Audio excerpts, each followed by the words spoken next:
So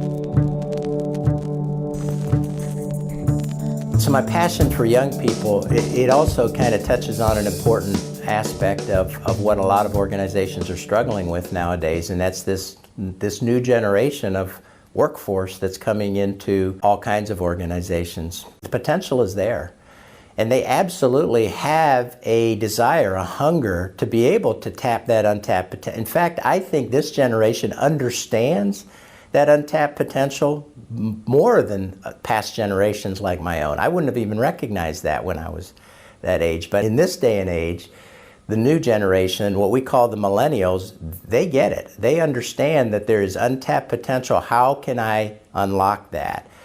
They're very confident. And I think we too often see that as hubris, and what they're really seeing it as is fact. There's a fact here that I have a lot of potential to contribute to the world. How do I make sure I'm maximizing that, leveraging that in a way that actually does make a difference, whether it's in some organization that they're participating in or leading or developing? I mean, millennials, this group of this generation is the most avid, the most active in terms of starting movements and starting companies and starting organizations and starting clubs and starting movements of different kinds. And so they really do get it. I have potential here.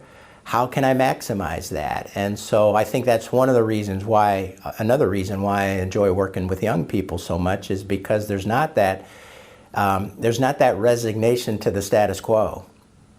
There's not that acceptance of, hey, this is the way things are. There's not a whole lot that can change. So many of the previous generation, I think there's a higher percentage of people that kind of fall into those kinds of attitudes. That doesn't mean that the new generation doesn't have issues related to attitude that they need to address, and that's part of the unlocking of their potential. That is part of my passion, is the idea that this generation has so much potential.